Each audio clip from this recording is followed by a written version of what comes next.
Muito obrigado. Vamos lá. Deixa eu conhecer um pouquinho o grupo. Quem tem de 12 a 15 anos aqui? Tem alguém? Certo. Tá, deixa 12 anos. Alguém?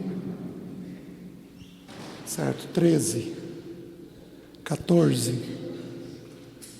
Certo. 15. Certo. De 15 a 18. Certo. 18 a 20.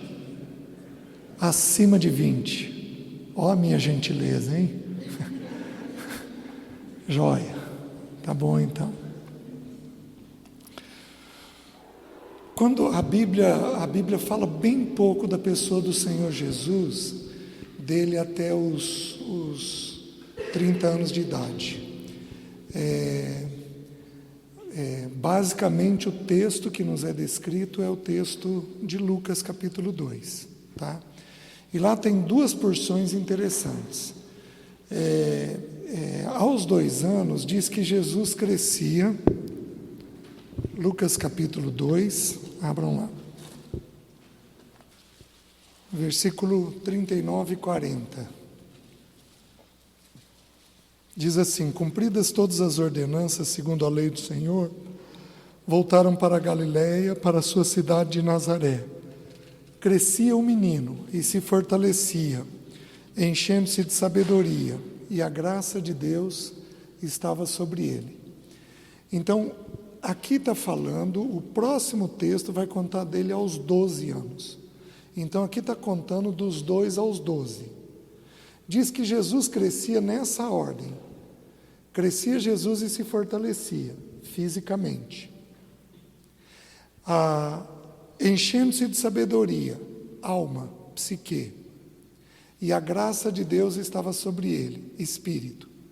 Então, a ordem dos 2 aos 12 é corpo, alma e espírito.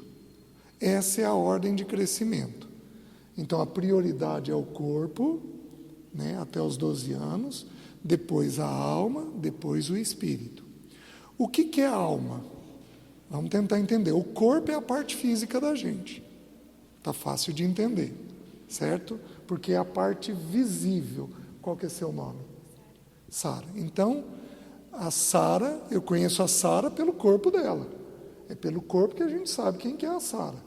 Então, o corpo é a parte visível. O espírito não é aquele fantasminha, não é uma parte desprendida de nós. O espírito é uma parte imaterial, porém é a única parte eterna nossa. O espírito é a parte que toca a Deus, tá? O espírito tem 3 funções dentro dele: comunhão com Deus, consciência, que diz o que é certo e o que é errado, e intuição. Sabe aquela forte impressão de algo?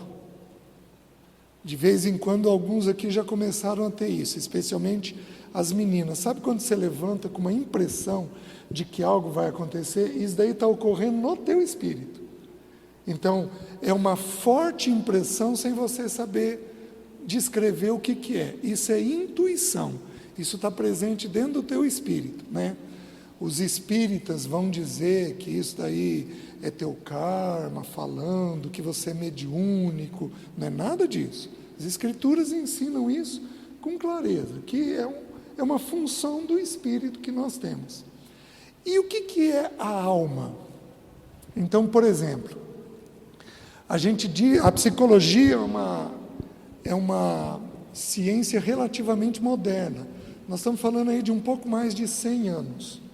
Porém, a palavra psique, ela está presente no Novo Testamento muitas vezes. A palavra psique é traduzida na Bíblia por vida. Então, muitas vezes, a palavra vida significa psique.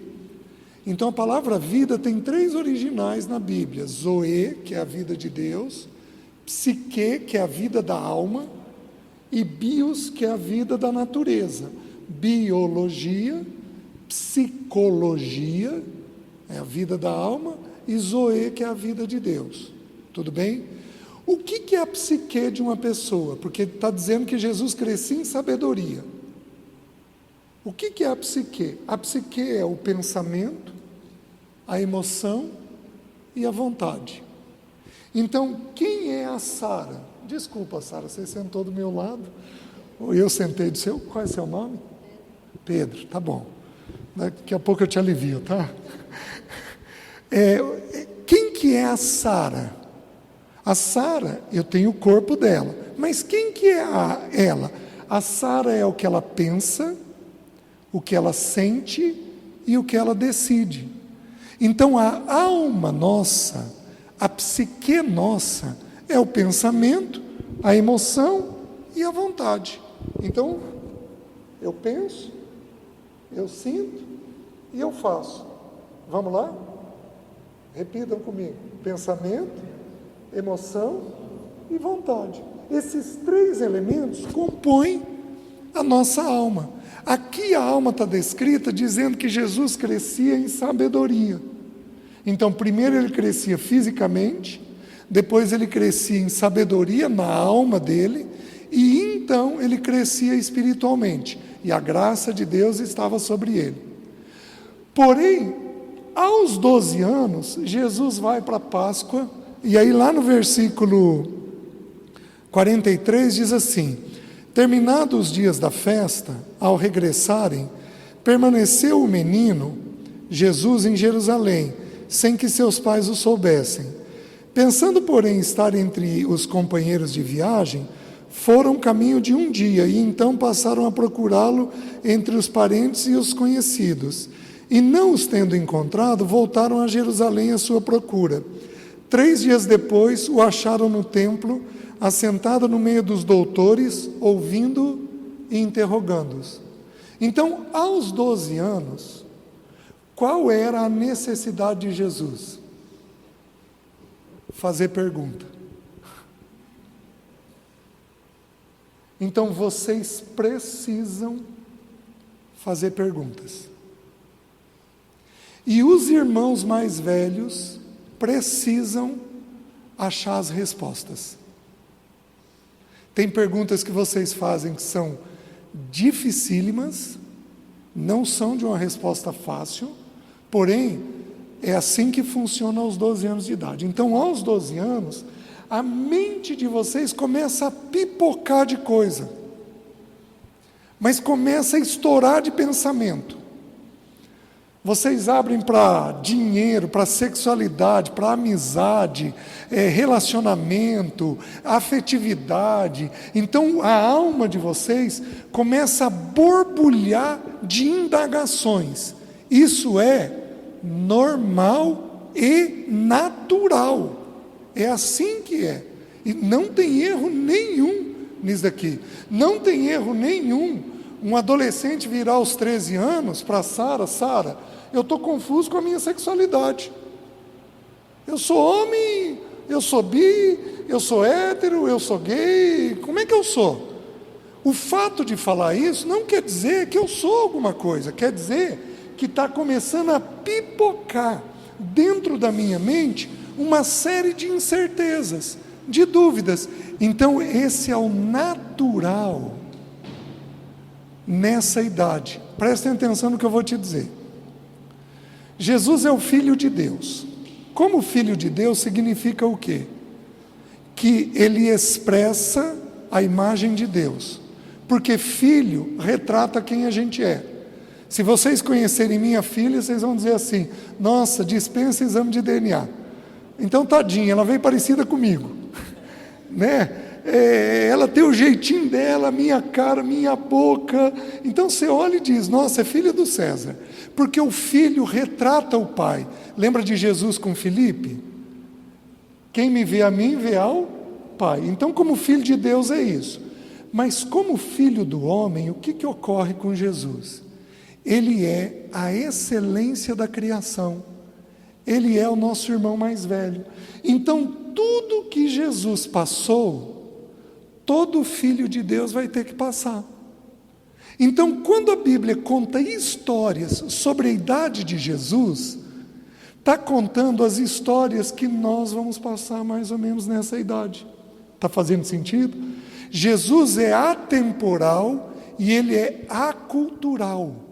Ele não está inserido num tempo e numa época. Ele esteve inserido 2000 anos atrás, na cultura judaica, mas para ele ser o filho do homem, para ele ser o modelo de toda a criação, eu tenho que olhar Jesus fora de um tempo e fora de uma cultura. Porque senão ele não poderia se adaptar a todas as eras, em todas as culturas. Faz sentido para vocês? Então, Jesus, como filho do homem, ele está nos mostrando que, aos 12 anos, ele tinha necessidade de perguntar coisas. E aqui começa o desafio. Quando o texto vai descrevendo, ele vira e diz assim, Maria e José viram e dizem assim, meu filho, você não sabia que eu e teu pai estamos desesperados à tua procura? E ele responde assim, vocês não sabiam que me convinha estar na casa de meu pai? Aos 12 anos, nós começamos a fazer uma transição do pai terreno para o pai celeste. Porque os pais terrenos são temporários. Definitivo é apenas o pai celeste. Vocês estão me entendendo? Eu perdi minha esposa, meus 2 filhos, de vez em quando a gente conversa. Será que quando a gente chegar no céu, a Leci vai me reconhecer como marido? Acho que não, porque ela não se casa nem se dá em casamento. Mas será que ela vai reconhecer os filhos como filhos? É uma boa pergunta. Eu não sei dizer exatamente. Eu sei que não vai ter dor. Mas será que vai ter esse reconhecimento, essa proximidade, esse sentimento? Eu não sei, mas eu sei de uma coisa. Nossa relação vai ser de uma forma muito especial com o nosso irmão mais velho e com o nosso pai. Então, aos 12 anos, nós precisamos aprender a pensar segundo a mente do pai e a mente do irmão mais velho. Vocês estão entendendo?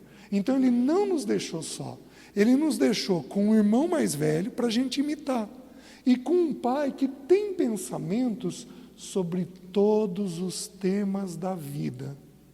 E aí há uma descrição agora invertida, porque no versículo 52, agora então vai contar de Jesus, dos 12 aos 30. Olha como é que diz. E crescia Jesus em sabedoria, estatura e graça, diante de Deus e diante dos homens. Versículo 52. Então agora o texto inverteu. Então, até os 12 anos, o crescimento era qual? Físico, emocional e espiritual. Dos 2 aos 12. Dos 12 aos 30, inverte. A prioridade passa a ser a alma. E crescia Jesus em sabedoria, estatura e graça, diante de Deus e diante dos homens. Então, aqui tem uma coisa diferente. Dos 2 aos 12... não tem essa expressão diante de Deus e diante dos homens.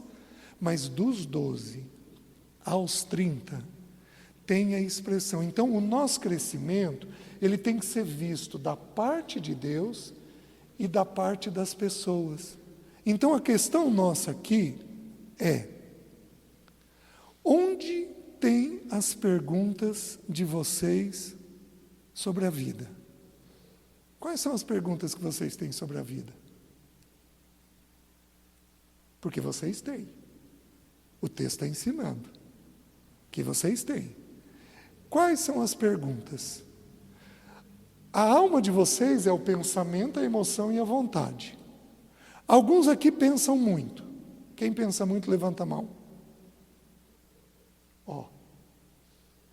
Alguns aqui sentem em negrito. Em negrito. Sabe quando no computador você põe em negrito sublinhado? Alguns aqui sentem demais. Então, de vez em quando, abate. De vez em quando, explode. Tudo isso é emoção. Ansiedade é emoção. Irritação é emoção. Agitação é emoção, apesar que está um pouquinho mais para a conduta, mas vai ser uma emoção. Tristeza é uma emoção. Desânimo é uma emoção. Alguns de nós aqui carregamos muito na emoção. Tem dia que você está bem, tem dia que você está mal. Tem dia que você está bem, tem dia que você está mal. Quem é assim, levanta a mão. Vocês estão me entendendo? É a alma que tem uma predominância em vocês. E alguns de nós aqui têm uma conduta precipitada. Na hora que viu, já fez. Já falou, já decidiu, já entrou na situação. Lembra que a alma é pensamento, emoção e vontade. Alguns de nós têm uma conduta ruim, agitada, ou é muito... ou é muito proativo, muito agitado, ou é muito parado, muito cavernoso. É um tatu-bola. Se fecha em si mesmo e aí não tem atividade quase nenhuma. A conduta sua é comprometida. Alguém aqui é assim? É precipitado, é agitado? Então, essa é a alma. O que Deus precisa fazer? Deus precisa pegar a gente e santificar o pensamento, santificar a emoção e santificar a conduta. Então, alguns precisam ser tocados na mente, alguns precisam ser tocados no afeto e alguns precisam ser tocados na conduta. Vocês estão me entendendo? Então, o Senhor, Ele precisa pôr a gente em ordem. Aos 12 anos é quando começa de forma bem intensa esse trabalho da parte do Senhor. Está fazendo sentido? Só que tudo começa onde?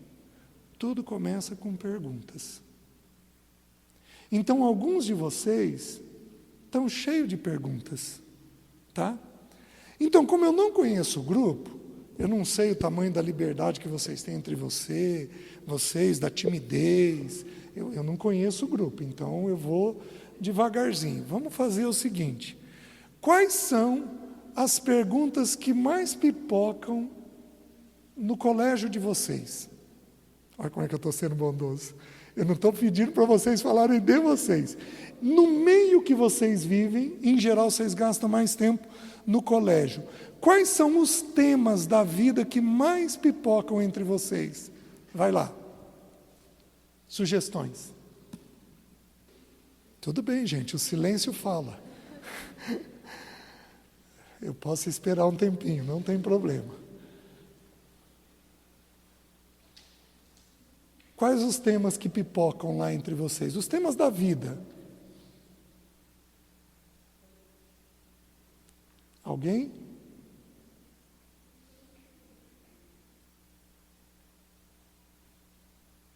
Bom, prestem atenção. Isso daqui já me fala do grupo. Me fala o que do grupo? Que vocês não têm liberdade de falar. Agora, eu sei que vocês pensam, porque Jesus pensava nessa idade. Vocês estão entendendo? Gente, eu não conheço vocês.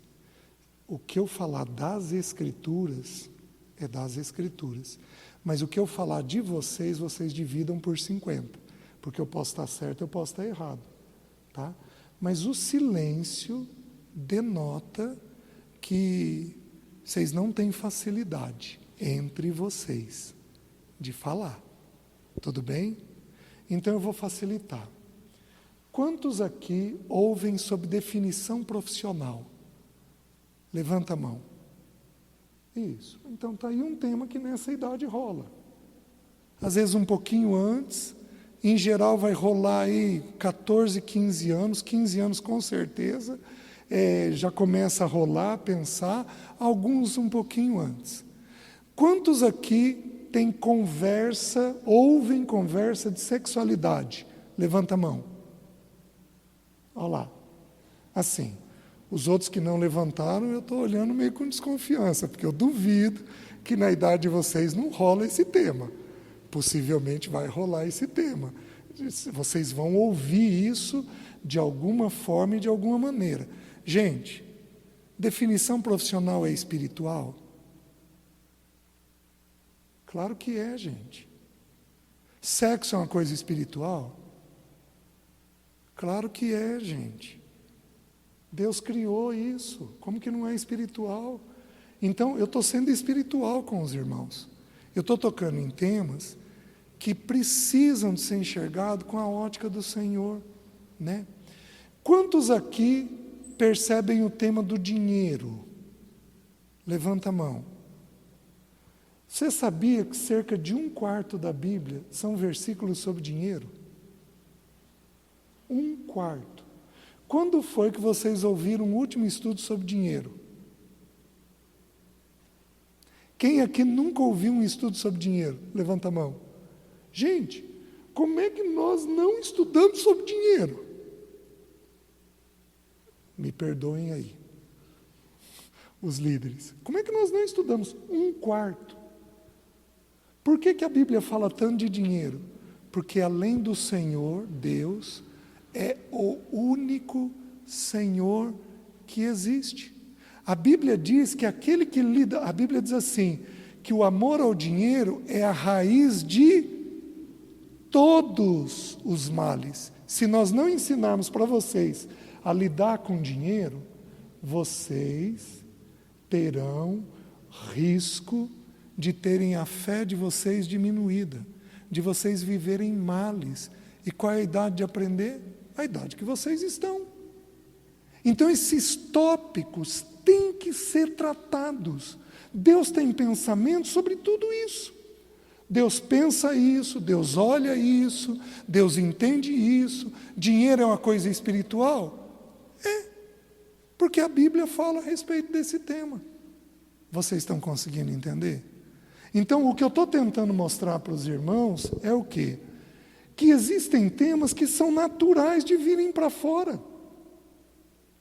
Existem temas que precisam ser ouvidos. Se vocês não baterem papo com alguém, na formação de vocês, vocês não constroem o entendimento adequado.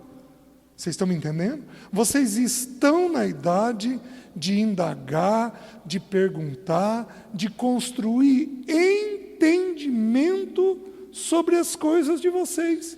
Vocês precisam bater papo a respeito dessas coisas.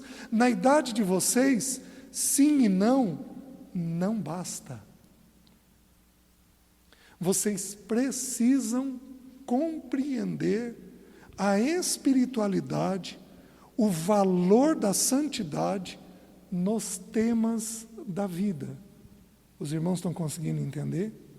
Então, Jesus é o grande tema da gente? Claro que é, e eu abri falando dele. Só que Jesus estava indagando os doutores. Indagando do quê? Será que eram só perguntas de cunho espiritual? Ou tinham perguntas da vida? Assim, minha impressão é que haviam perguntas da vida. E vocês estão numa idade que vocês precisam ouvir de outras pessoas o que outras pessoas pensam a respeito do tema. Vocês estão conseguindo entender?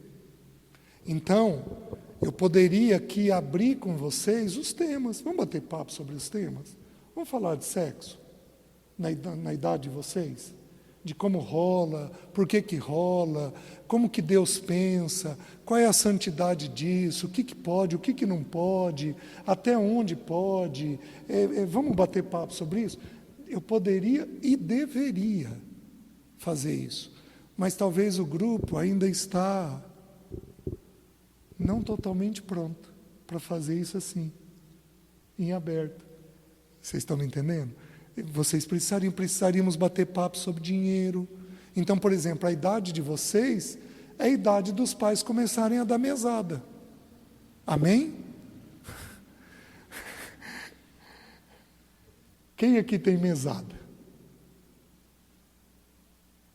2 pessoas. Como é que vocês vão aprender a lidar se vocês não tiverem um pouco de acesso a dinheiro? Vocês estão me entendendo? Então, os pais precisariam ser ensinados. Esse tema é importante, ensina eles a lidar. Você dá lá uma nota de 10, ele gasta tudo, está mostrando o quê? É meio compulsivo. Oi? Estou falando com você, Sara? Querida. Tem mais um monte de gente aqui, viu? Pode ficar tranquilo. Gente, eu fui compulsivo com dinheiro. Se você abrir minha carteira, hoje excepcionalmente não, porque eu viajei, eu pus um pouco de dinheiro na carteira, por causa da viagem. Mas eu não ando com R$1, porque eu fui compulsivo com dinheiro. Eu não sossegava até ver o fim. Eu precisava comprar. Eu fui compulsivo com sexo e com dinheiro. Eu fui iniciado sexualmente aos 6 anos de idade. 6. Aos 12, quem que tem 12 aqui? Eu era viciado em sexo. Me converti aos 15. Foram 12 anos para Deus me libertar do que tinha entrado até aquela idade. Vocês estão me entendendo? E eu sentei com irmãos que fizeram comigo o que eu estou fazendo com vocês. Bateram papo, conversaram. César, isso pode, isso não pode, isso daqui está funcionando por causa disso, por causa daquilo. Você tem que proteger tua mente nisso, naquilo, cuida disso daqui, olha aquilo ali. Eu fui ensinado por irmãos que tiveram tolerância comigo, sentaram, me ensinaram a lidar com isso. Vocês estão me entendendo? Isso tem o seu valor espiritual. Vocês estão entendendo? Então, o que nós precisamos? Nós precisaríamos bater papo sobre a vida de vocês. E aí deixa eu sair um pouquinho e mostrar um tema extremamente espiritual. Qual é o grande problema de, na idade de vocês ficarem quietos? É vocês não lidarem com a verdade. Vocês não aprenderem a lidar com a verdade. Então você tem lutas e você não fala com ninguém. Então você não vai ter chance de ser curado. Já vou trabalhar isso. A Bíblia diz que Deus é 3 coisas. A Bíblia diz que Deus é fiel. A Bíblia diz que Deus é amor. E a Bíblia diz que Deus é luz. Luz na Bíblia é um sinônimo de verdade. Então, qual é a vantagem dos 12 anos? Dos 12 aos 30? Nós vamos aprender a lidar com as nossas verdades, de aprender a pôr para fora as lutas que nós temos. Então, cada um de nós aqui tem uma luta. Tem irmãos que não têm uma vírgula aqui de problema com sexo. São extremamente tranquilos nessa área. Essa área é uma área sossegada dentro deles. Mas vai ter problema com autoestima. Tem uma autoestima baixa. Se sente desprezado com facilidade, rejeitado, sofre com isso, chora por causa disso. Vocês estão me entendendo? Tem irmãos que não vão ter problema com dinheiro, mas vão ter problema com a língua. Falam demais, falam dos outros, falam de forma errada. Tem alguns aqui que são ansiosos, que pensam demais no futuro, que ficam assustados com as coisas do futuro, tem problemas de desempenho, então só pode tirar nota boa. Tem gente que sofre com desempenho. Quem aqui sofre com isso? Levanta a mão. Olha lá, olha os ansiosos. Ou seja, sempre um nível de produtividade, de produtividade, de produtividade. Você está me entendendo? Se vocês não cuidarem, vocês entram no legalismo. Onde tem, porque na lei você tem que obedecer.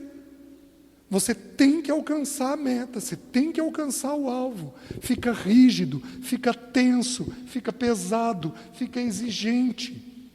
Então esses temas precisam vir para fora. Então quando vocês silenciam, vocês não estão lidando bem com a verdade. Vocês não estão colocando a verdade de vocês para fora. Gente, os irmãos têm necessidade de fazer perguntas, de pôr para fora, inclusive adultos. Sabe por quê? Porque não tiveram quem respondeu na idade de vocês. Vocês precisam lidar com a verdade de vocês. Vocês precisam lidar.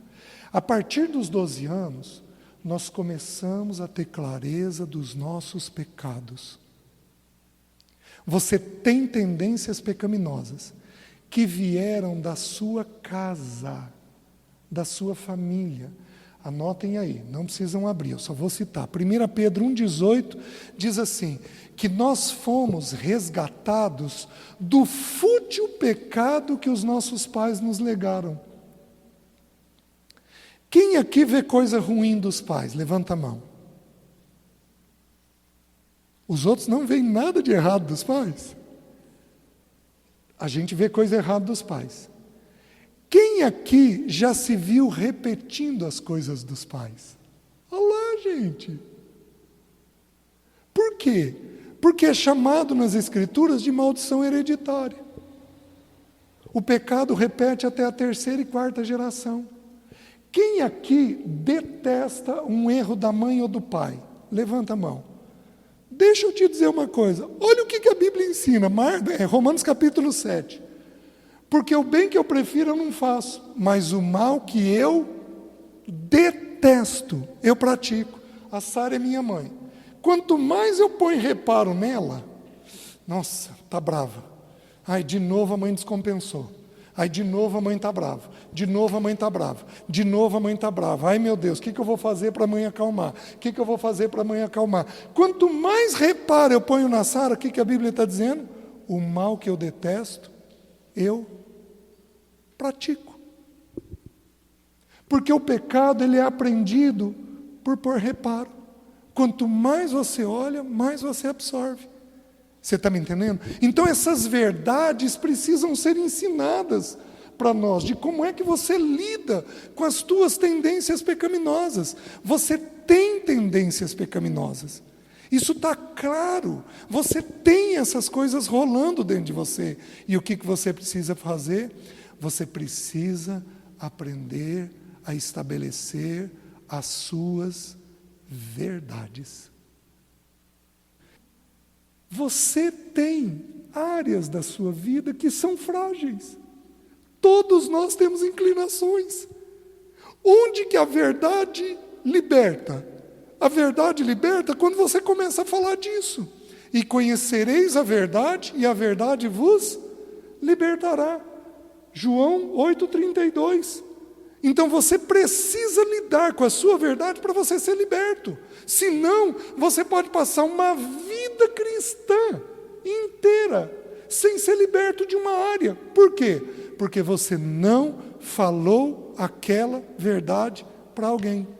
Você está me entendendo? Você permanece escravo uma vida inteira. Então, meus queridos, Deus está chamando em vocês uma nova geração para essa igreja. Uma geração que lida com a verdade.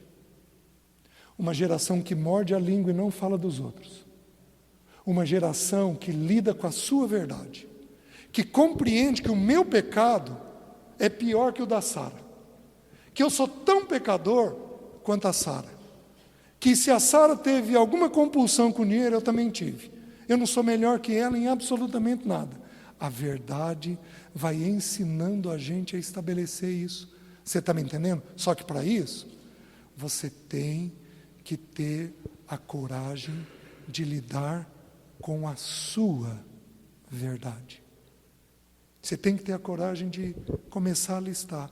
Eu tenho essa inclinação, eu tenho esse pecado, esse pecado, esse pecado. Você está me entendendo? E aí, aprender a partilhar esses pecados. Aprender a confessar para alguém, para um justo, esses pecados que você tem. Vocês estão conseguindo entender? Olha como que a Bíblia ensina que a gente lida com a verdade. Abram em João capítulo 3.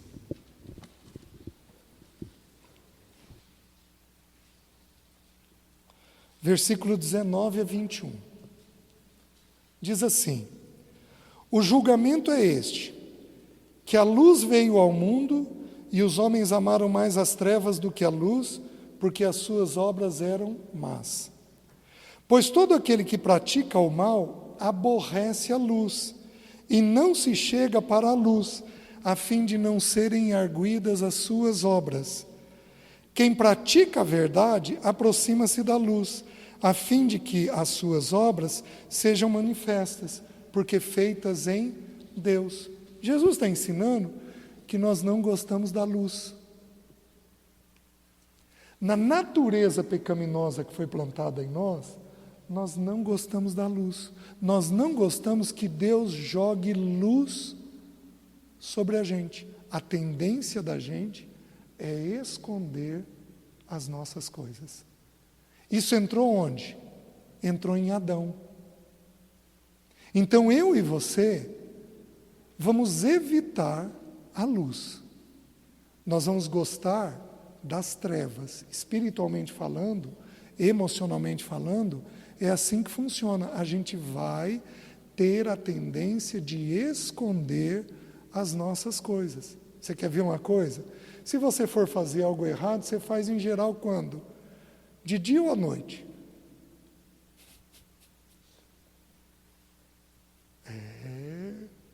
É à noite. Vocês estão entendendo? Porque nós não gostamos. Você vai fazer algo errado, você faz em público ou escondido? Alguém aqui já escondeu o celular debaixo do travesseiro? Ou já escondeu o celular para os pais não verem? Ou já assistiu coisa à noite escondido? Sabe o que é isso? É não gostar da luz. Eu tenho que fazer escondido. Alguém aqui fecha a porta para os pais não saberem o que você está fazendo dentro do quarto? Gente, isso é a natureza pecaminosa dentro de nós. A gente faz coisas escondidas. Por isso que ele está dizendo, o julgamento é este, que a luz veio ao mundo, mas os homens amaram mais as trevas do que a luz, porque as suas obras eram más. Nós não gostamos da verdade. Nós não gostamos da luz. Nós não gostamos da luz. A luz, ela é tão delicada, a Bíblia ensina que o natural revela o espiritual. Se eu estiver num estádio e de repente, olhando para a torre de luz, e de repente acender aquela luz, o que o meu olho faz? O pecado atingiu até o nosso físico. E a gente se protege até da luz natural. A gente leva um tempo para se acostumar. Isso também tem um ensino que já eu vou falar. Então a luz, ela não é prazerosa para nós, espiritualmente e emocionalmente falando. A gente prefere as coisas escondidas. Vocês estão me entendendo? Lembra de Adão? Por algum motivo, qual foi o pecado de Adão e Eva? Comer da árvore que Deus tinha dito que não era para comer. Foi desobediência, certo? Mas de que jeito que apareceu? Oi? De que jeito que apareceu? Como que o pecado deles se manifestou? Eles viram que eles estavam nus. Se eu for interpretar isso, fazer exegese disso só espiritualmente, eles viram que a glória de Deus tinha saído deles. Se eu for olhar só espiritualmente, é isso que houve. Mas, eu vou me permitir ampliar um pouquinho. Por que o pecado deles apareceu em forma de sexualidade? É interessante, né? Porque nas Escrituras, sexo é a ponta final do avanço do pecado. Quando Deus julgou o mundo em Noé, diz que os homens, os filhos de Deus tomaram as filhas dos homens e tiveram varões. Está referindo à sexualidade, uma sexualidade impura. Porque alguns tradutores dizem que é demônios, anjos, que se envolveram com mulheres. Eu tenho um pouquinho de reserva com essa interpretação, mas tem irmãos bons que dizem isso. Outros irmãos dizem que era uma geração saudável, santa, que seguia Deus, que se misturou com gente ímpia, que eu tenho mais facilidade em entender assim. Então, o fato é que tinha sexualidade, Deus veio e julgou a terra. Em Sodoma e Gomorra, tinha sexo, Deus veio e julgou a terra, do mesmo jeito, da mesma maneira. Os irmãos estão entendendo? O que Adão fez? No momento que ele viu que estava nu, o que ele fez? Cozeu folha de figueira. Escondeu o pênis, a vagina, o seio, cozeu folha de figueira e escondeu os genitólios. Né? Pegou e escondeu isso daí. Por quê? Porque ele não queria ser visto. Quando ele ouviu a voz de Deus, o que ele fez? Foi para a moita.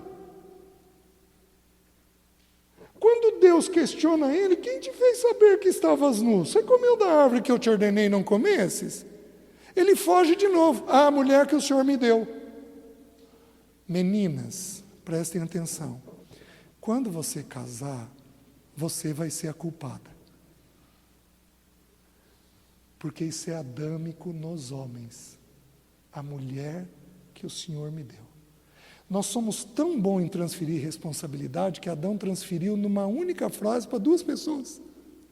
A mulher que o Senhor me deu. Tudo isso é fugir da verdade. Cozer folha de figueira, ir para a moita, transferir responsabilidade, tudo isso daí, meus queridos, é lidar mal com a verdade. Então a nossa verdade precisa ser estabelecida. Agora, nós temos um outro quadro de um outro fujão na Bíblia. Quem que é? Quem é o personagem na Bíblia que fugiu? Jonas. Vamos dar uma olhadinha em Jonas. A Bíblia diz que Jonas ouviu a voz do Senhor. Sabe o que significa a palavra Jonas? A palavra Jonas significa pomba. Sabe qual é a principal característica da pomba?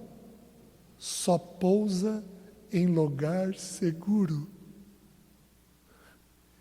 Então, quando a Bíblia lança a mão do nome Sara, sabe o que significa? Princesa.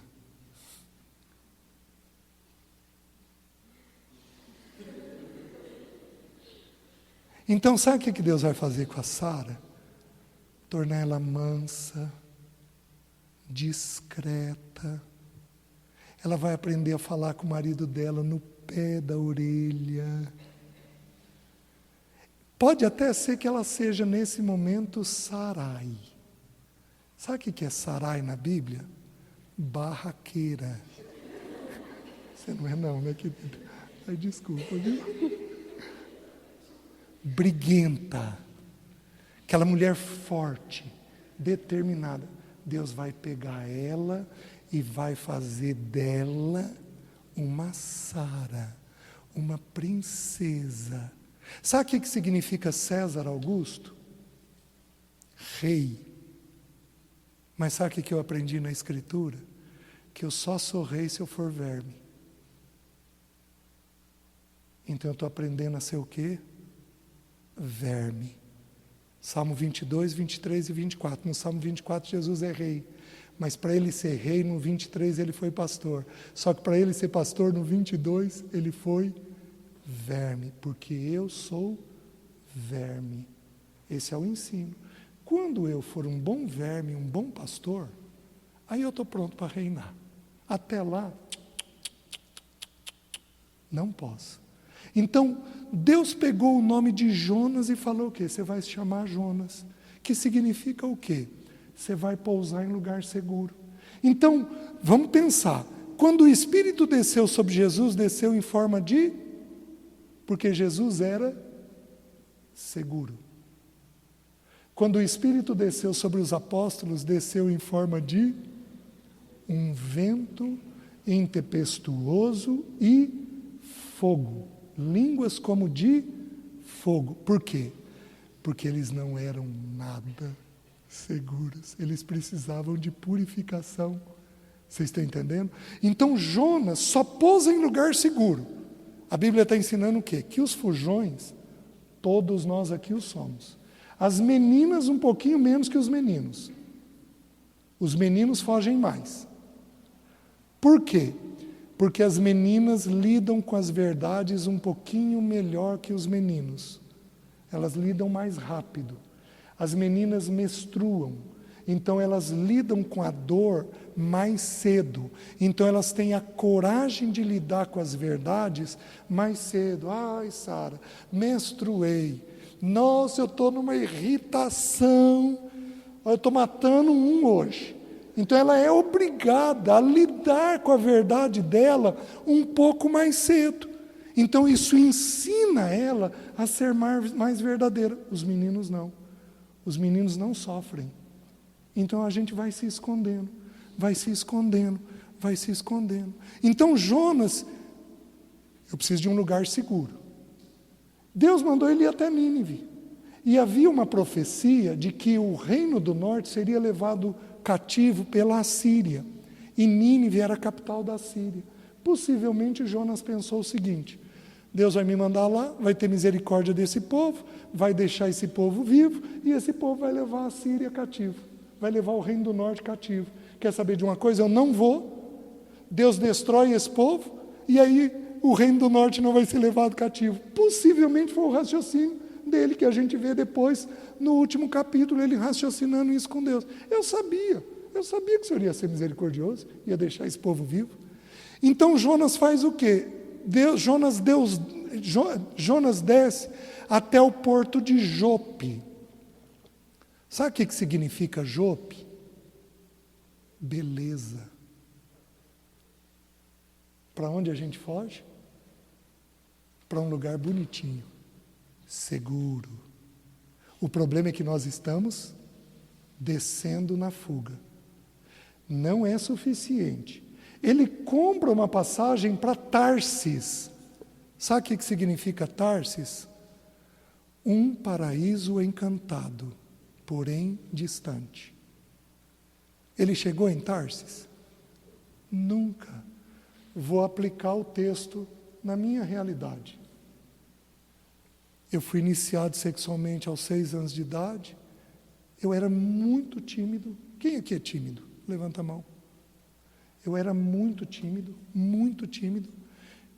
Eu falava quase nada. O que eu fiz?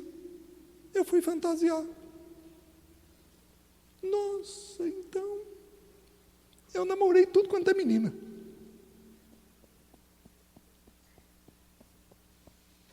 Tarsis, um paraíso encantado, porém distante. Gente, como a Bíblia é verdadeira. Como a Bíblia mostra isso para a gente. Meninas, de vez em quando você não quer comprar uma roupa diferente para ser alguém? Comprar uma maquiagem diferente para ser alguém? Aí quem sabe com isso daqui, eu não sou assim, eu não sou assada. Um paraíso encantado, porém distante. A gente não alcança aquilo nunca, porque aquilo é fuga dentro de nós. Os irmãos estão entendendo? E aí, ele não chegou em Tarsis nunca, mas a fuga não para aí. Então ele desceu de onde estava para Jope, de Jope ele comprou uma passagem para Tarsis, ele entra no navio e ele desce até o fundo do navio, e ele dorme um sono profundo, outra fuga. Alguns de nós aqui que carregamos mais na emoção, dormimos mais do que devemos. Alguém aqui tem muito sono? Levanta a mão. Pode ser físico, pode ser fuga. Como é que eu sei disso? Pedro, Tiago e João. Lucas é um médico. Quando descreve os três no Getsêmani, diz assim, que eles dormiram o sono da tristeza. Gente triste.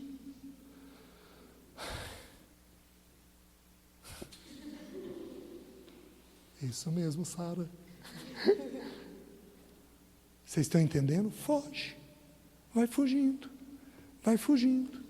Então a gente pode ter fugas, inclusive no sono. A Bíblia está ensinando isso. E aí quem foge não cresce. Então ele desceu para o fundo do navio, desceu para o sono profundo, mas não bastou.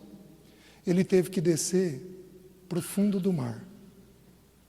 E depois do fundo do mar, ele teve que descer para a boca do grande peixe, para o estômago do grande peixe.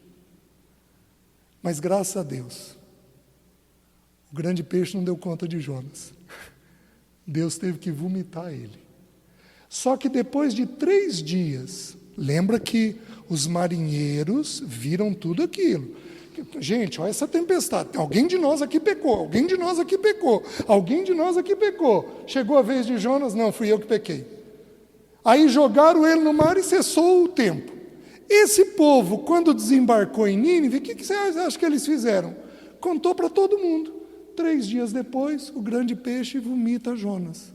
Mas 3 dias no ácido gástrico, você acha que vomitou Jonas de que jeito? Mais alvo que a neve. Foi corroendo Jonas. Ele sai com uma marca externa nítida. O povo olha e tem um sinal de que Deus é Deus.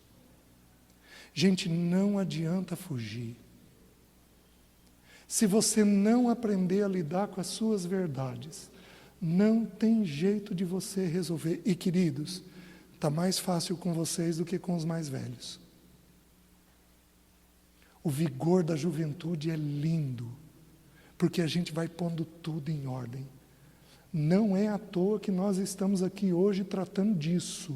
Eu ia tratar de outro tema. Sentei aqui, Senhor, tem misericórdia de mim e deles. Tem misericórdia de mim e deles. Tem misericórdia de mim e deles. Eu espero estar ajudando os irmãos. Nós temos que estabelecer as nossas verdades. Os irmãos estão entendendo? Quando você se aproxima de Deus, o que ocorre? Abra no Salmo 34.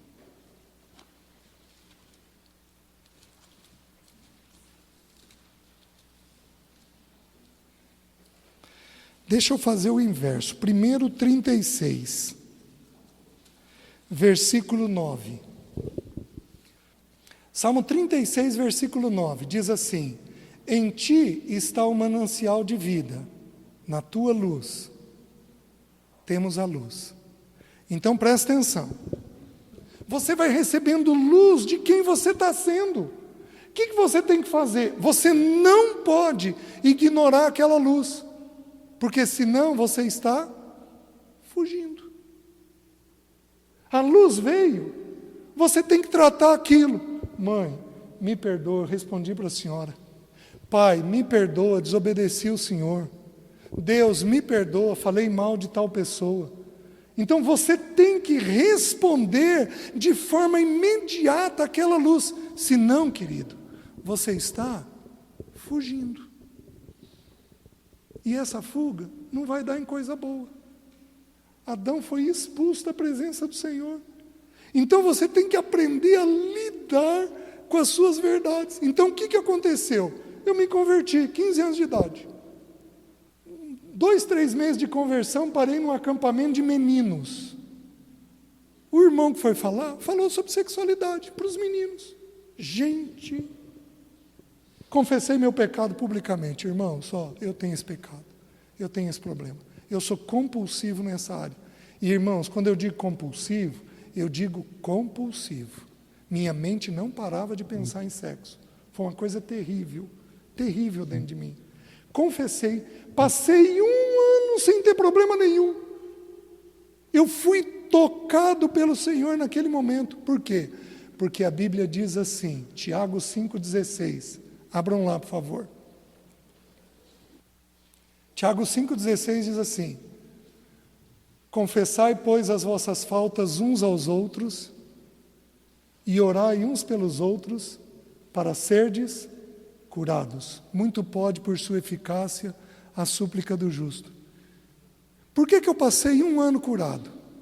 Porque eu confessei a minha falta aos irmãos e eles oraram por mim. Vocês estão entendendo? Fui curado. Comecei a namorar a Alessi. O pecado voltou. O que eu fiz? Confessei para a Alessi. Lê, tem problema com isso daqui. Alessi não tinha noção nenhuma do que era aquilo. Alessi era uma pessoa com uma sexualidade extremamente santa. Deus soube como me juntou. Alessi, quando eu comecei a namorar ela, o devocional dela era de 4 horas. Alessi tinha 19 anos de idade. Ela trabalhava dentro de uma livraria evangélica. Ela chegava em casa, tomava o banho, jantava, deitava na cama estudando. Ela era muito simples, muito pobre, né? Ela contava migalha do pão. Migalha. Ela teve muita necessidade no início, mas ela foi uma mulher de Deus. Aí abri com ela. E ali o Senhor começou a ir me trabalhando. Foi trabalhando. E aí o pecado começou a diminuir dentro de mim. Casei com a Alessi, 22 anos. Voltou. E voltou com uma força inimaginável. Mas voltou e voltou forte.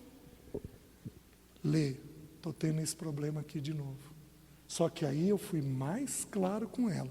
Falei das fantasias, de com quem eram as pessoas que eu fantasiava. E aí fui sendo liberto de tudo aquilo. Vocês estão me entendendo? Combinamos, Lê, eu de vez em quando vou precisar falar com você, Lê, estou com lutas naquela área. Você ora por mim? Ela orava por mim. De vez em quando combinei com ela, como eu tive problema de mentiras, Lê, você de vez em quando me pergunta, e ela espontaneamente, César, e daí, como é que está essa área? Ela me pegava desprevenido. Olha, Lê, está assim, está assado, estou com lutas, está mais fácil, está mais difícil. E o Senhor foi gradativamente me libertando, até que eu fiquei livre disso daí. Então presta atenção, quando você tem uma área, você procura um justo para falar. Você vai procurar um irmão perfeito? Não, porque você não vai achar. Mas você vai procurar um irmão que naquela área você compreenda que ou ele foi liberto, ou ele é tranquilo naquela área. Você está me entendendo? Um irmão de confiança, um irmão sério, que não vai divulgar as coisas. Aqui que está o problema. Muito pode, por sua eficácia, a súplica de um justo. Então, eu não vou abrir minha sexualidade com uma mulher. Eu vou abrir minha sexualidade com um homem. Pedro, vem cá. Pedro, estou com lutas nisso, nisso e nisso. Se for com dinheiro, também com um homem. Procura alguém do mesmo sexo, para você não se ver sob risco, mas você precisa ir abrindo as tuas coisas, porque o texto diz assim: confessai, pois, as vossas faltas uns aos outros e orai uns pelos outros para serdes curados. Olha o que Deus fez. O perdão vem pela confissão a Deus, mas a cura vem pela confissão a quem? Ao outro. Por que Deus estabeleceu dessa forma? Porque Deus está nos mostrando que nós vamos precisar de humildade. Porque confessar a Deus está fácil, mas confessar ao outro é difícil. Vocês estão entendendo? Confessar ao outro as lutas que a gente tem. Quem seria o ideal da gente confessar? A gente encontrar nos nossos pais pessoas para a gente se abrir. Mas assim, eu não vou ter ilusão. Alguns aqui não vão ter essa realidade. Se você falar a um pai ou a uma mãe um problema que você está tendo, é capaz dele te jogar da janela. É capaz dele descarregar uma espiritualidade excessiva. Que isso? Ai meu Deus! E agora? Você está me entendendo? É capaz de interpretar que a luta que você tem na mente, você já está praticando isso há 10 anos. Você está me entendendo? É capaz de interpretar de uma forma errada. Por isso que Deus vai nos dar pessoas de fora, da família de Deus, para a gente poder se abrir e dizer das lutas que a gente está tendo. Você está me entendendo? Só que o fato é o seguinte: não havendo confissão, não tem libertação, não tem cura. Você está me entendendo? Então a hora é agora, de poder sentar e partilhar. Eu sou um privilegiado, porque de uma certa forma eu ouço jovens, adolescentes na idade de vocês, o tempo todo. E aí eu consigo ir batendo papo com eles sobre o que a Bíblia diz desse tema e como que a gente sai desses problemas. Vocês estão me entendendo? Então, assim, o grande desafio nosso aqui é estabelecer a sua verdade e corrigir essa verdade. Vamos fazer um exercício. Levanta 3 pecados na sua mente que você tem.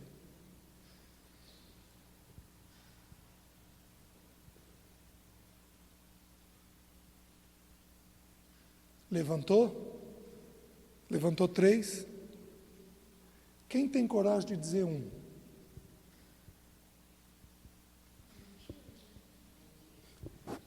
Mentira. Meu amigo, parabéns. Mentira. Qual o seu nome? Oi? Manuel. Manuel falou da mentira. Esse foi um pecado que eu tive, muito grande. Quem mais?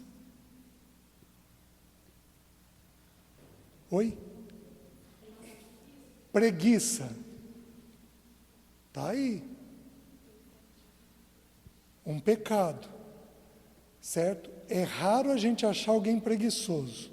Em geral, a gente acha mais acomodado, que é um pouco diferente da preguiça. E alguns são procrastinadores, adiam. Daqui a pouco eu faço. Quem aqui é procrastinador, levanta a mão. Oh!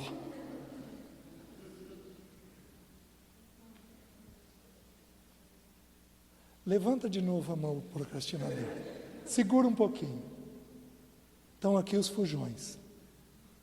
Porque a procrastinação é uma expressão fortíssima de fuga.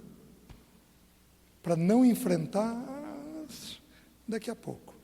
Daqui a pouco. Então, pode ter a preguiça, como foi dito, mas em geral o que a gente encontra é a procrastinação ou a acomodação, é um avanço.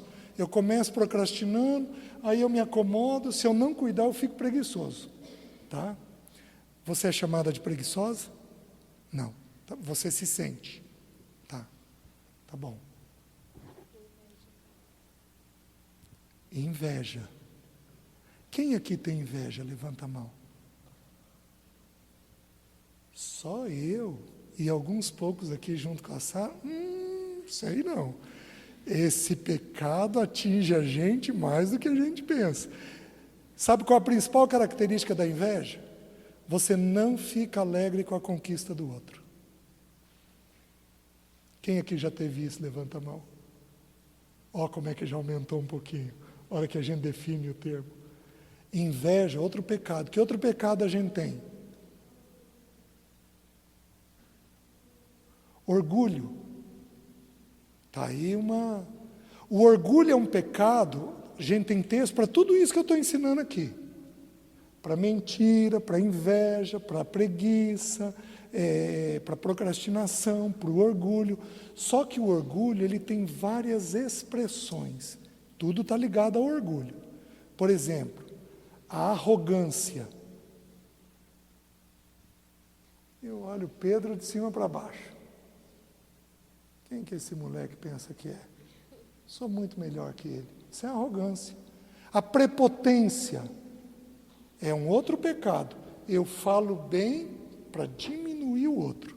Eu quero diminuir o outro. É uma expressão de orgulho. A soberba, eu me acho melhor em tudo aquilo que eu faço. É outra expressão de orgulho. Quem está se vendo nessas coisas, levanta a mão. Olha lá. Que outro pecado nós temos? Vaidade. Está aí um pecado, que toca muito, os psicólogos gostam disso, na questão de autoestima. Ai, você tem uma baixa autoestima. Olha como que o pecado da vaidade ficou bonito. Ai, não, você tem baixa autoestima. Jesus viraria, você é vaidoso. Você está procurando coisas que você não é. Você tem que aprender a aceitar quem você é, né? Vocês estão entendendo? Quem tem esse pecado da vaidade, levanta a mão. Olha lá, um pecado que toca muito as meninas, né? Que mais? Que outro pecado? Oi? Ganância. Dinheiro. Sabe o que significa a palavra avareza na Bíblia? Porque a gente entende que o avarento é o mushiba, é o pão duro. Sabe o que significa a palavra avareza no grego? O desejo de possuir. Então a pessoa que compra muito, ela também é avarenta. A pessoa gananciosa é avarenta. Então olha o tema que está sendo trazido, um tema extremamente importante. Gente, a igreja não lida com esses pecados aqui. O que vai acontecer com essa juventude? Vai cair nesses pecados. Então o que os irmãos têm que fazer? Tem que fazer uma lista de pecados e vamos estudar a Bíblia sobre isso daqui. Irmãos, eu preciso de alguém que estude a Bíblia nisso daqui, que nos mostre como que a gente pensa esses temas da vida. Quem aqui tem problema com dinheiro? Não lida bem com dinheiro? Levanta a mão. Olha lá, gente. Quem aqui tem problema com dinheiro de ser mushiba? Levanta a mão. Quem aqui tem problema com dinheiro de ser perdulário, gastar demais? Levanta a mão. É? Vocês estão entendendo? Que outro pecado tem? Alguém quer falar? Raiva. Está aí? Ira, raiva, ódio. Alguém aqui já matou o outro na sua cabeça? Levanta a mão. Olha lá! Gente, eu pensei que mineiro era tranquilo. Alguém aqui já se matou? Eu estou levantando a mão. Olha lá, isso é uma raiva, só que é uma raiva para dentro. Ao invés de matar o outro, a gente se mata. Para mim não tem jeito mesmo, não. Para mim não tem jeito. Vocês estão me entendendo? Tudo isso daqui está dentro de nós. O que nós vamos fazer com isso? Se nós não aprendermos a confessar, nós não vamos ser libertos nunca. Eu fui para um grupo de jovens agora em Joinville esse ano, num dos feriados aí. Nós estudamos as listas de pecado. Gente, abrimos todas não deu para fazer todas as listas, mas estudamos as listas de pecado. Olha como a Bíblia é singular. Olha se a Bíblia não é maravilhosa. João capítulo 2, do 12 ao 14, diz assim: Filhinhos, eu vos escrevo porque os vossos pecados são perdoados. Jovens, eu vos escrevo, pais, eu vos escrevo. Filhinhos, eu vos escrevi. Então, são 3 os estágios da vida cristã: filhinhos, jovens e pais. Sabe o que diz dos filhinhos? Diz assim: Filhinhos, eu vos escrevo porque os vossos pecados são perdoados. Então, no primeiro estágio da vida, o que a gente tem que fazer? Identificar os pecados. A grande maioria dos adultos da igreja, eu posso estar enganado, Tonho, Lúcio, vocês foram ensinados a dar nome para os pecados de vocês desde cedo? Não. Lúcio, você foi ensinado a dizer, isso daqui é pecado, eu tenho esse pecado, eu tenho que cuidar com essa área. Pois é, meus irmãos. Como é que eles cresceram? Porque no primeiro estágio da vida cristã, filhinhos, os vossos pecados são perdoados. Então, no primeiro estágio da vida cristã, a gente tem que saber dar nome para os nossos pecados. Eu tenho essa fraqueza, eu tenho essa fraqueza, eu tenho essa fraqueza. Olha o que Deus fez comigo. Vou dar esse testemunho para os irmãos. Eu tinha 26 anos, fui para falar num encontro de jovens. Era um encontro de carnaval. Gente, mas eu estava num momento muito bom com o Senhor. Mas um momento, não, 26, já tinha o André. Então eu não tinha o André ainda. Então eu estava com talvez 25 anos. E tinha 220 jovens no encontro. Então não tinha lugar para dormir. Eu fui dormir separado da Alessi. A Alessi era monitora de um dos quartos. E eu fui dormir nos engradados de Coca-Cola, no barzinho que tinha. Eu fui dormir lá. E, gente, aquele lugar se tornou a antessala do céu. Porque eu tinha um nítido discernimento de que Deus ia salvar pessoas naquele encontro. Tem uma caixa de banco que até hoje ela me veio e disse: César, você lembra? Eu fui salvo naquele encontro. Eu fui salvo naquele encontro. Então, eu com o coração apertado, regozijando no Senhor, sabendo que Deus ia fazer algo grande, mas eu com o coração apertado. Pus o joelho no chão, eu estava acho que do primeiro para o segundo dia. O Espírito de Deus falou assim: pega um papel, anota aí. Você tem 5 pecados. Você tem problemas na área sexual. Eu tinha problema com fantasia e masturbação. Você tem problemas na área financeira. Eu nunca tive um cobrador na porta de casa, mas nunca vivi com o que eu ganhei. Sempre apertado, sempre devendo, sempre devendo. Você tem problema com pequenas mentiras? Uma mentira simples. O Paulo Bornelli passou na loja e falou: César, você está com tal livro meu? Paulo, está comigo sim. Você não traz depois do almoço? Ah, Paulo, claro. Aí fui para casa, esqueci. À tarde, vejo o Paulo entrando. Paulo, peguei o livro e deixei em cima da mesa. Gente, qual a necessidade de uma mentira dessa? Mas eu tinha esse espírito mentiroso. Você tem problema com mentira, você não gasta tempo comigo e você é excessivamente bravo com seus filhos. Gente, não, eu já tinha os filhos, porque falou dos filhos. Então eu devia estar com 27, 28. Gente, qualquer paciente meu dizia que eu era um poço de serenidade. Mas meus filhos diziam que eu era bravo. A Alessi dizia que eu era bravo. 5 pecados. O acampamento foi uma benção. Cheguei em casa na terça-feira de carnaval, olhei a Alessi e falei assim: amanhã à noite eu falo com ela. Ou hoje à noite eu falo com ela. Vamos descansar. O hoje à noite passou 1 ano e 4 meses.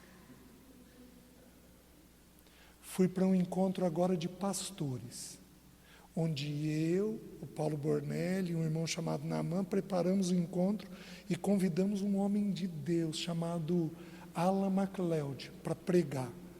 Gente, aquele homem abriu 2 Coríntios 3, sobre nós sermos despenseiros da graça de Deus, e ele estudou essa expressão dispenseiro, que é remadores de baixo, e ele foi falando, e meu coração foi ficando pequeno, e a luz de Deus foi visitando aquele ambiente. O que Deus fez? Pega um papel e anota aí. Os mesmos 5 pecados. Você tem problema na área sexual, você tem problema com dinheiro, você tem problema com mentira, você tem problema de braveza e você não gasta tempo comigo. Por que Deus repetiu a mesma coisa? Porque Deus não é como o MEC, Ministério da Educação e Cultura.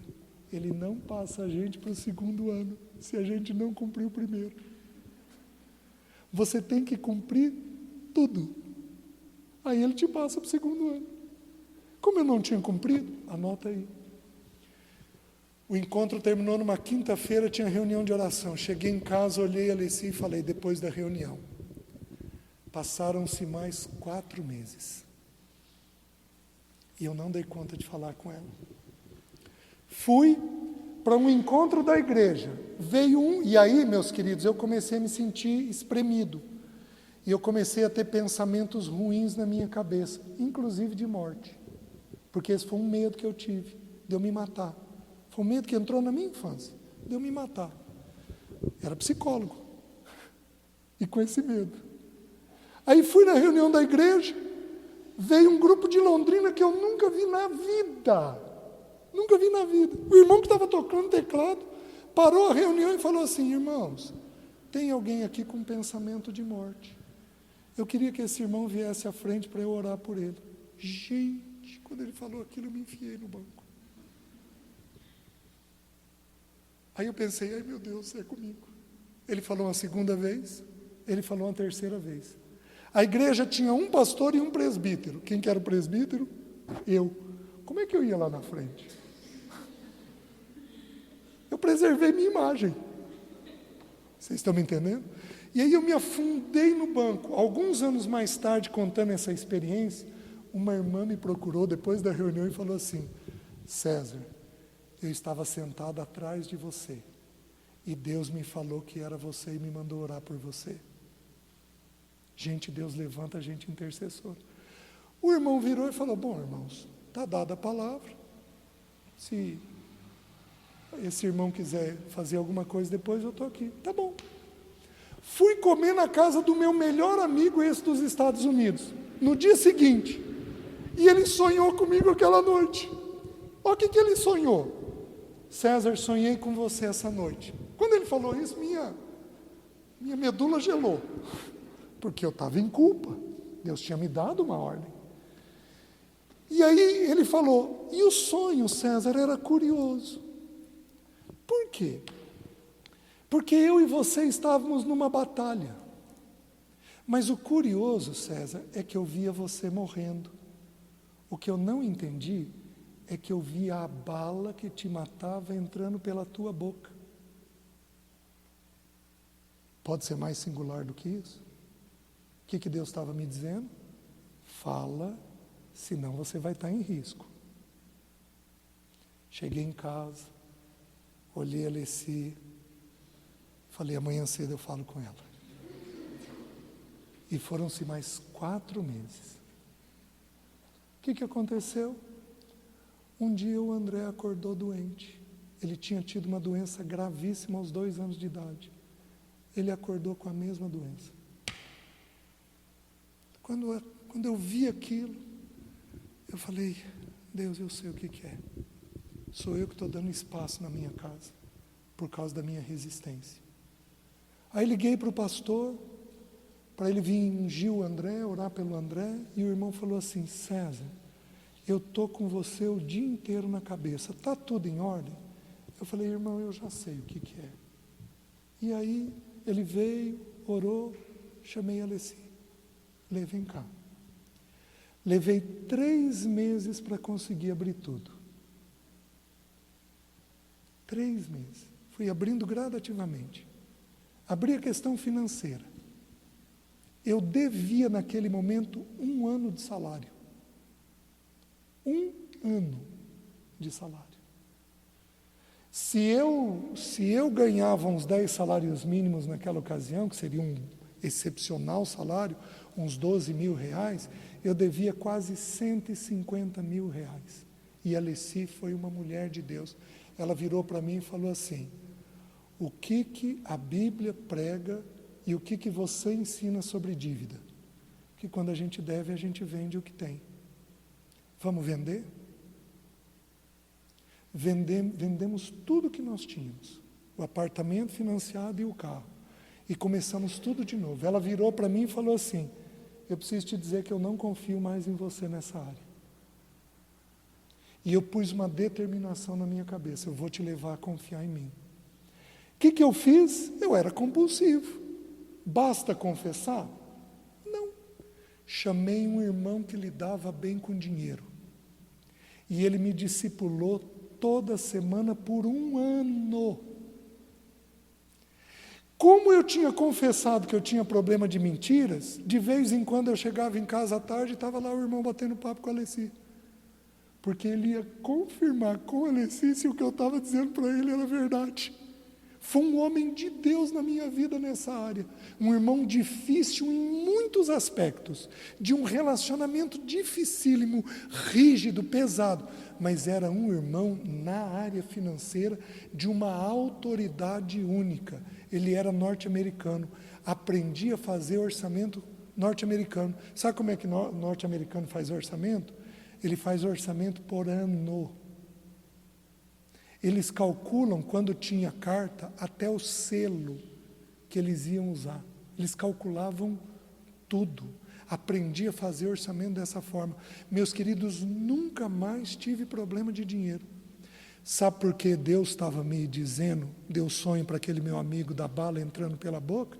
Porque, meus queridos, depois da confissão, eu sou outro homem. Cheguei para a Alessi, chegou a hora de abrir a vida sexual.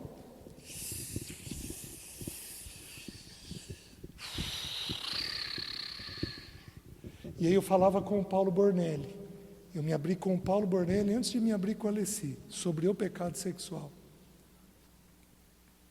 Aí cheguei para a Alessi, Lê, eu preciso te confessar algo difícil.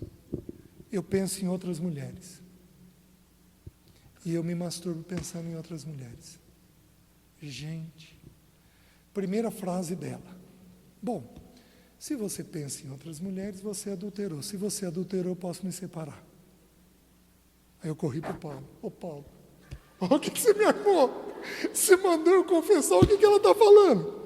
Aí o Paulo virou e me ensinou. César, a Bíblia diz que o pensamento é adultério, mas o motivo para a separação é a relação sexual ilícita. Você teve? Não, eu não tive. Então você não pode separar. Ela não pode separar de você. Corri para Alessi. Lê. É pensamento. Não tive, nunca tive ninguém, nunca toquei em ninguém, sou extremamente respeitoso. Tá bom. Aí a segunda fala dela.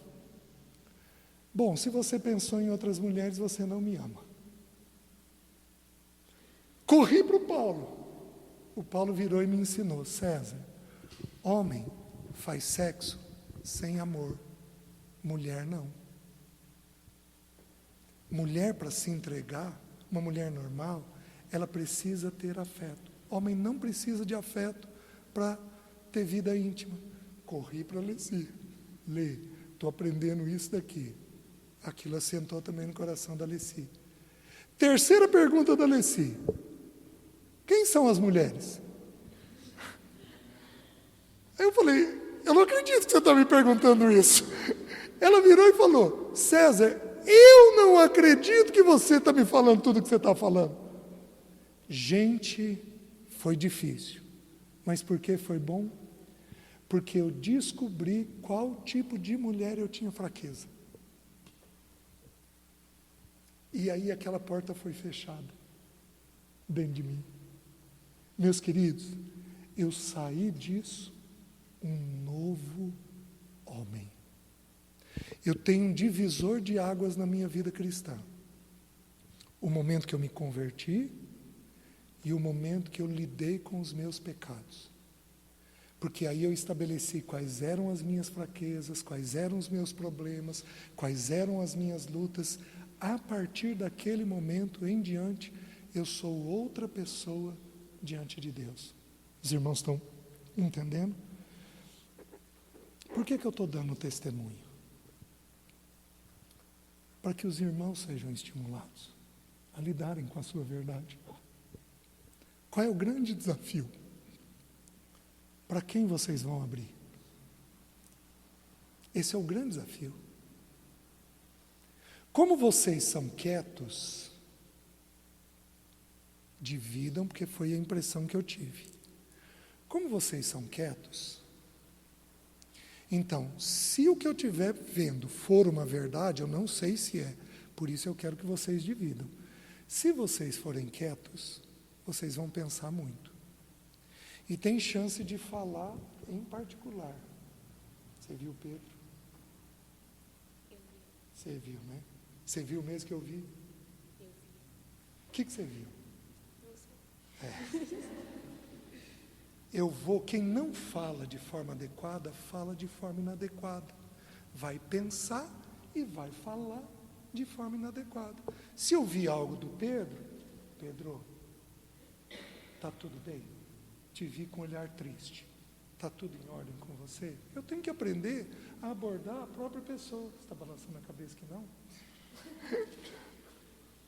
Eu tenho que abordar a própria pessoa. Então, com quem você vai falar? Queridos, Deus vai levantar os justos no nosso meio.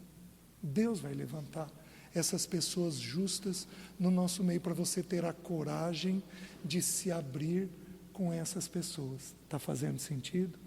Se alguém se abrir com você, você vai morder a língua. E você não vai falar com ninguém. Porque é desrespeitoso, é maligno, perde-se a confiança. Você está me entendendo?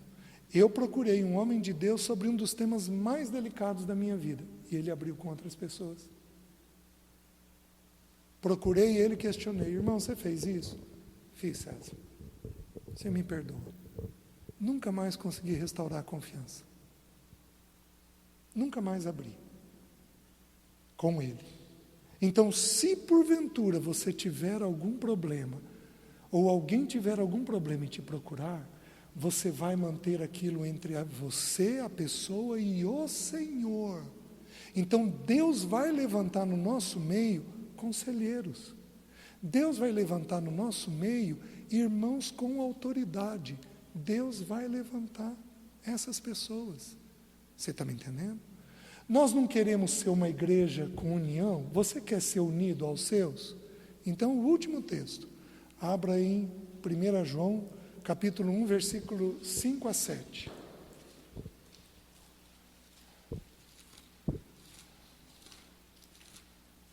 João 1. E eu já vou terminar. 1 João capítulo 1, versículos 5 a 7. Diz assim: ora, a mensagem que da parte dele temos ouvido e vos anunciamos é esta: que Deus é luz, e não há nele treva alguma. Deus é o quê? Onde Deus está? Onde tem verdade. Não havendo verdade, Deus não está. Então, o que vai definir o teu comportamento? Eu posso fazer isso em público? Se você não puder fazer em público, as pessoas podem saber que eu pratico isso? Se as pessoas não puderem saber, é óbvio que eu não vou fazer. Então, por exemplo, eu estava casado, eu praticava sexo com a minha esposa. As pessoas podiam saber isso? Podiam, porque isso é possível, mas eu não vou falar o jeito que eu fazia. E essa é uma informação que não precisa vir para público. Então, aquilo que pode ser público, eu posso fazer. O que não pode ser é um sinal de que Deus não está nisso. Vocês estão entendendo? Aí diz assim: se dissermos que mantemos comunhão com Ele e andarmos nas trevas, mentimos e não praticamos a verdade. Então, se você não falar a verdade, você não está caminhando com Deus. Se você não lidar com a verdade, você não está caminhando com Deus. E aí diz assim: se porém andarmos na luz como Ele está na luz, mantemos comunhão uns com os outros, e o sangue de Jesus, seu Filho, nos purifica de todo pecado. Olha o que a Bíblia está dizendo. Tem pessoas que são próximas assim. Tem pessoas que são assim. Tem pessoas assim. Tem pessoas assim. Tem pessoas assim. Por exemplo, eu estou vendo que tem casais de namorados. Tem casais de namorados assim. Tem casais assim. Tem casais assim, assim e assim.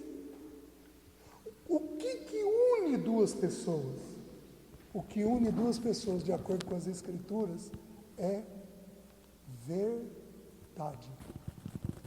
Eu e o Pedro somos amigos. Se nós formos verdadeiros dentro do possível, então está tendo verdade. Eu sou unido com Ele. Digamos que você tem 14, o Pedro tem 14, eu tenho 57, 58. É possível duas pessoas com essa diferente idade serem amigos? Claro que é. Quais as verdades que podem vir entre nós dois? Aquelas que o mais novo pode ouvir. Eu não vou falar com o Pedro de vida íntima. Não, ele não tem idade para isso. Mas eu posso falar com o Pedro das histórias da minha juventude. Eu posso falar com o Pedro de como é que eu me defini profissionalmente. Eu posso falar com o Pedro de que eu amava andar de bicicleta, de que eu montava bicicleta e desmontava bicicleta, de que eu limpava a bicicleta e aquilo ficava um show. Isso eu posso falar com ele. Eu posso falar com ele das coisas que são próprias dessa idade.